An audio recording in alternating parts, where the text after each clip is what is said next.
Social media మొత్తం హ్యాంతా virus ship గురించి ఉంది. ఇంకో పాండమిక్ ఏమైనా వస్తుందా ఏంటి? Social media and main stream మీడియాలో అలాగే రాస్తారు. కానీ రియాలిటీ ఏంటో నువ్వు తెలుసుకో.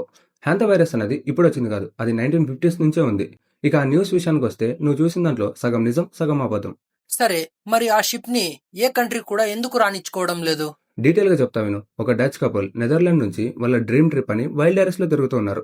చీలే, అర్జెంటీనా అంతా ఎక్స్‌ప్లోర్ చేశారు. లాస్ట్‌లో ఈ క్రూజ్‌ని ఎక్కారు. ఏప్రిల్ 1న వీళ్ళు ఆ షిప్ ఎక్కే ముందు ఊష్వా దగ్గర వైల్డ్ డైరెస్ట్‌లో తిరిగారు. ఎలకల వల్ల ఈ ఇన్ఫెక్షన్ వచ్చింది.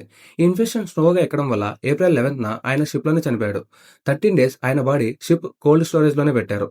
ఆ షిప్‌లో ఉన్న వాళ్ళంతా ఆయనకి ఏజ్ అయిపోవడం వల్లనే చనిపోయాడు. ఇదొక నార్మల్ డెత్ అని అనుకున్నారు. కానీ ఆయన భార్య తన భర్త బాడీని తీసుకొని సెంట్ హెలెనా ఐలాండ్‌లో దిగింది. కానీ సౌత్ ఆఫ్రికా చేరుకునే లోపే ఆమెకు కూడా ఈ సింప్టమ్స్ వచ్చి ఆమె కూడా చనిపోయింది. అంటే మొత్తం ఇద్దరు చనిపోయారా? కాదు, ముగ్గురు. హ్యాంతా వైరస్ అనేది నార్మల్ వైరస్ కాదు. హ్యాండీస్ వైరస్ స్ట్రెయిన్. ఈ హ్యాండీస్ వైరస్ ఒకరి నుంచి ఇంకొకరికి స్ప్రెడ్ అయ్యే ఛాన్స్ ఉంది. మరి ఇప్పుడు నువ్వేదో కొత్త పేరు చెప్తున్నావు, యాండీస్ ట్రైన్ అని. హ్యాంతా వైరస్ అనేది ఒక పెద్ద ఫ్యామిలీ. ఎన్నో రకాల హ్యాంతా వైరసెస్ ఉన్నాయి. కానీ ఇది అర్జెంటీనాలో స్టార్ట్ అయింది కాబట్టి ఆ స్ట్రెయిన్ కి ఉన్న పేరు హ్యాండీస్. ఇందులో స్పెషాలిటీ ఏంటంటే ఏ హ్యాంతా వైరస్ కూడా హ్యూమన్ టు హ్యూమన్ స్ప్రెడ్ అవ్వదు. కానీ హ్యాండీస్ వైరస్ ఎలా అంటే హ్యూమన్ టు హ్యూమన్ స్లోగా స్ప్రెడ్ అవుతుంది. WHO రిపోర్ట్స్ ప్రకారం 8 కేసెస్ ఆల్రెడీ ఐడెంటిఫై చేశారు. ఆ క్రూస్ లో ఉన్న మెంబర్స్ ని అలాగే ఆ క్రూజ్ స్టాఫ్ ని క్వారంటైన్ లో పెట్టారు. అలాగే WHO కొన్ని కంట్రీస్ కి అలర్ట్ గా ఉండమని వార్నింగ్ ఇచ్చింది.